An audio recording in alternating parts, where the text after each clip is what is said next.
check out. And it's in the stealthy variety, so we'll be stealth maxing in no time. Thanks everybody for watching, and we'll see you on the next one.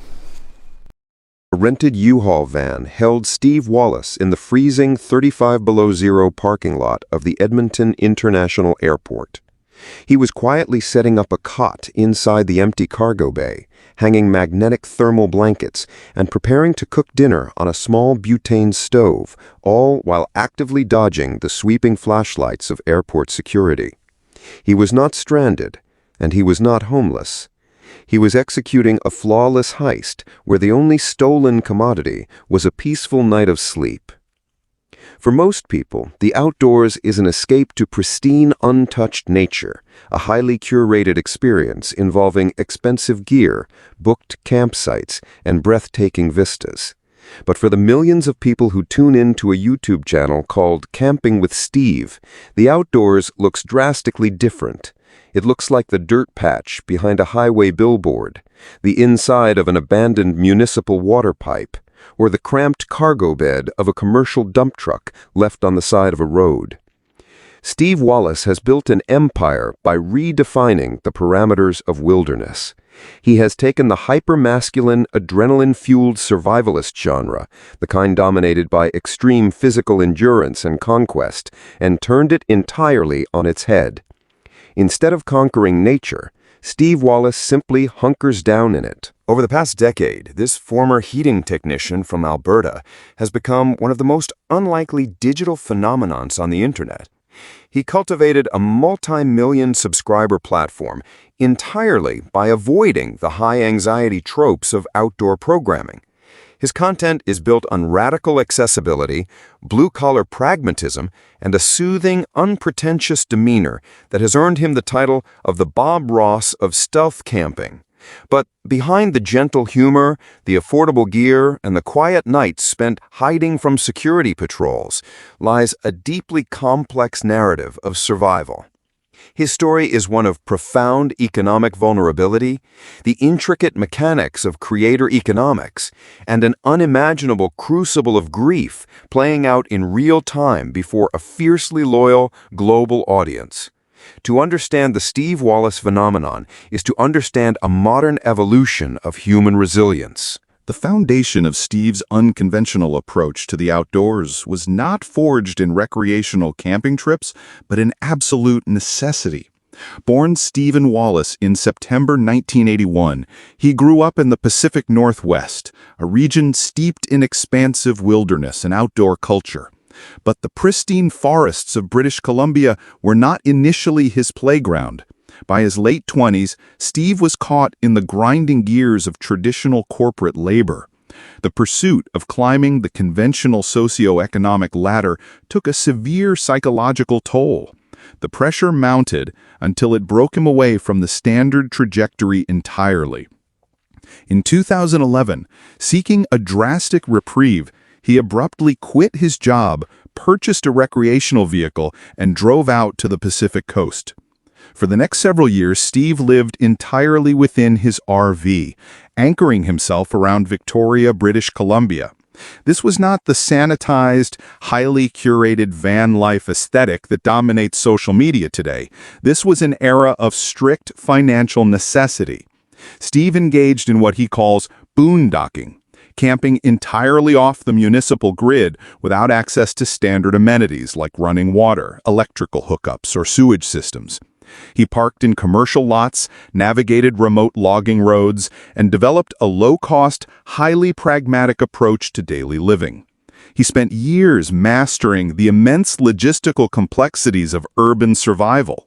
He learned how to maintain thermal regulation in a poorly insulated metal box, how to secure overnight parking without drawing the attention of law enforcement, and how to minimize his physical footprint. Eventually, seeking a return to financial stability, he relocated to Edmonton, Alberta. Steve leaned into his intrinsic mechanical aptitude and built a career in the skilled trades.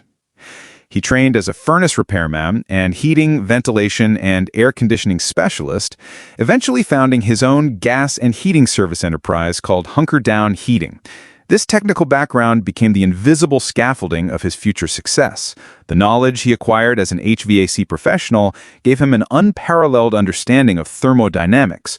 When he later found himself sitting in that freezing U-Haul van or setting up a portable 18,000 BTU propane heater inside a tiny pop-up tent, he was not taking reckless chances.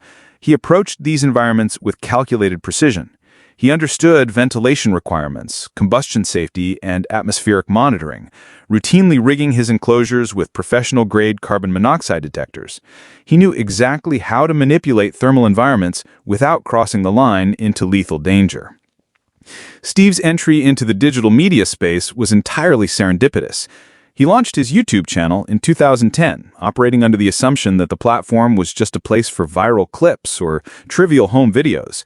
While running his heating business and working part-time jobs, he began casually filming his outdoor excursions, sharing them with a microscopic audience. He had no overarching strategy, no production team, and no intention of building a brand. The inflection point arrived when the algorithmic machinery of YouTube collided with his unique set of skills. Steve uploaded a video documenting a camping trip in extreme sub-zero conditions of 32 degrees below Celsius. The video resonated with sudden explosive force. A flood of viewers poured into the channel, captivated not by high-octane thrill-seeking, but by this man's calm, methodical approach to surviving lethal temperatures utilizing ordinary, highly accessible equipment. He recognized the unfulfilled demand for this unvarnished style of outdoor documentation. People did not want to see another hyper-athletic survivalist conquering a mountain. They wanted to see a regular guy, armed with knowledge and a cheap tarp, staying warm in the bitter cold. Capitalizing on the momentum, Steve pivoted his focus to a rigorous weekly upload schedule. Every Thursday, he released a 15 to 25-minute video chronicling the complete life cycle of a camping trip, setting up the shelter, preparing the fire, cooking a modest meal, retiring for the night, waking up, and breaking down the site. The channel began to grow exponentially, establishing a distinct operational modality that would come to define his legacy: stealth camping. Stealth camping, within the lexicon of Steve Wallis's channel, is the act of secretly establishing a temporary overnight shelter in a non-traditional location, often urban, commercial, or industrial, with the explicit goal of remaining undetected by authorities or the public. It is a complex logistical puzzle and a subtle form of spatial reclamation. Steve operates within the gray areas of municipal infrastructure, temporarily transforming sterile utilitarian spaces into intimate domestic environments. The Souk flow line on Vancouver Island stands as a prime example. Steve occupied a section of an abandoned 44-kilometer water pipe main. He set up a sleeping bag inside the massive concrete cylinder, utilizing umbrellas as windbreaks, applying heavy mosquito spray, and keeping an air horn nearby to deter wildlife. He documented the harsh reality of the shelter. It was exceptionally cold, echoing with strange noises, and far from comfortable. Yet, he handled it with his characteristic good humor. He is camped in the structural framing behind a massive roadside advertising billboard in Hinton, Alberta, navigating the proximity of roaring highway traffic and the industrial backdrop of the town. He has established sleeping quarters in the rear cargo bed of a parked industrial dump truck on the side of a public road. In a highly brazen maneuver, he even erected a camouflaged shelter within the landscaping of a busy commercial business park roundabout, surrounded on all sides by active vehicular traffic. The appeal of these videos lies in the psychological tension of a low-stakes cat-and-mouse game. The viewer is brought into a heist narrative where the objective is merely a peaceful night's sleep. Steve prepares for these excursions with meticulous attention to light and sound discipline. He uses space blankets to block out the light and insulate his vehicle. He avoids bright-colored tents and uses as little artificial light as possible. But his approach also acts as a quiet critique of modern urbanization. By finding pockets of tranquility in the interstitial spaces of industrial society, he proves that the human desire for restorative retreat can be fulfilled behind a billboard or inside a pipe. He challenges the viewer's perception of what constitutes a natural space. A defining pillar of Steve's widespread appeal is his rigorous, explicit rejection of elitist, high-end outdoor consumerism. Modern outdoor recreation has become intensely commodified, dominated by highly technical apparel brands and expensive competitive campsite reservations. This commercialization suggests that one cannot properly experience nature without significant capital investment. Steve actively dismantles this exclusionary framework. His philosophy is about taking back camping for the people. He explicitly rejects the necessity of premium gear. He constructs robust shelters, utilizing affordable, generic tarps purchased from big-box retailers. He demonstrates how to improvise highly effective fire starters using standard alcohol-based hand sanitizer. His culinary practices reflect a similarly accessible approach. While the contemporary camping industry aggressively markets expensive freeze-dried survival meals, Steve frequently relies on inexpensive canned goods, heating cans of corn niblets or generic sausages over rudimentary heat sources. When navigating rivers, instead of utilizing expensive kayaks, he has engineered makeshift rafts out of residential rain barrels. This fierce egalitarianism is paired with a tonal quality that represents a stark deviation from YouTube norms. In an ecosystem dominated by frantic editing and high-energy personalities, Steve provides a digital sanctuary of unparalleled calm. He relies on no flashy animated introductions or distracting background music. His production style is strictly straightforward, intimate, and informative. This demeanor earned him the affectionate moniker of the Bob Ross of stealth camping.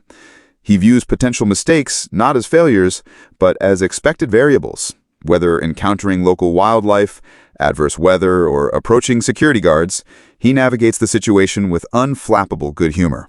Integral to his relaxed persona is his signature behavioral ritual, universally known among his fanbase as Step 2.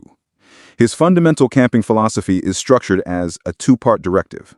Step 1 is the physical labor, establishing the shelter, securing the perimeter, and organizing the gear. Step 2 dictates that immediately upon completion of Step 1, the camper must crack open and consume a celebratory beverage, typically a beer, and figure out the rest later. This ritual symbolizes a definitive transition from the labor of survival to the conscious, deliberate enjoyment of the present moment. In a society obsessed with continuous productivity, Step 2 acts as a mandated pause, encapsulating Steve's philosophy of prioritizing mental relaxation over rigid technical perfection. From a business perspective, this extreme authenticity has proven highly lucrative. By early 2026, the channel boasted over 2 million dedicated subscribers and an aggregate lifetime view count exceeding 362 million views. Within the economic ecosystem of YouTube, the outdoor and lifestyle niches command highly favorable advertising rates. Steve's massive back catalog generates substantial passive income, placing him in a position of significant, sustained wealth. Yet, he maintains a strict policy of avoiding corporate sponsorships that would force him to artificially endorse products. This unshakable trust guarantees higher viewer retention and sustained ad revenue, proving that ethical rigidity can be a highly optimal economic strategy. But the narrative of Steve Wallis cannot be fully comprehended without examining the profound personal tragedies that have marked his recent years. While many creators carefully curate their digital lives to project an illusion of uninterrupted positivity, Steve has endured a sequence of devastating, compounding losses in full view of his audience. For years, a central, highly beloved but off-camera presence in his videos was his spouse, Jessica Audrey Hatton. Affectionately and exclusively referred to by Steve as beautiful wife, Jessica rarely appeared on screen, but she occasionally functioned as his camera operator, travel companion, and constant source of off-screen motivation. They shared 5 years of marriage, living in the Edmonton area. Tragically, on September 2nd, 2022, Jessica passed away suddenly in her sleep at the age of 31. The news sent absolute shockwaves through the community. Steve addressed the catastrophic tragedy in a heartbreakingly raw, unedited video titled, "Rest in Peace, My Beautiful Wife." The video accumulated over 8 million views and served as a massive digital memorial where hundreds of thousands of fans gathered to express their profound condolences. The community's mobilization was unprecedented. In lieu of flowers, donations were made to local food banks and homeless shelters, reflecting the couple's underlying ethos of community care. Fans globally planted memorial trees in her honor. The psychological weight of this loss on Steve was immense, halting his production schedule and fundamentally altering the emotional tenor of his life. Tragically, the crucible of grief did not end with the loss of his spouse. Steve subsequently faced the loss of two other foundational figures in a highly compressed, brutal time frame. A frequent and highly anticipated guest star on the channel was a man known to the audience simply as Crazy Neighbor, whose real name was Glenn. Glenn acted as the silent comedic foil to Steve's narrations. He accompanied Steve on numerous elaborate, physically demanding projects, including winter snowshoe camping and constructing a fake construction site to sleep on scaffolding. Approximately 2 years prior to 2026, Steve published a somber update announcing that Glenn had become terminally ill. Steve suspended his activities and returned to Alberta to support his friend during his final days, relaying a final salute to the audience. Glenn's subsequent passing marked the devastating loss of Steve's primary creative partner and closest confidant. During this exact same concentrated period of mourning, Steve also announced the passing of his mother to cancer. Records indicate his sister, Ann Wallis, also passed away in March 2023 at the age of 53. The statistical anomaly and psychological devastation of losing a spouse, a sister, a best friend, and a mother in such rapid succession is profound. From a clinical perspective, this sequence of traumatic events would typically terminate a public-facing career permanently.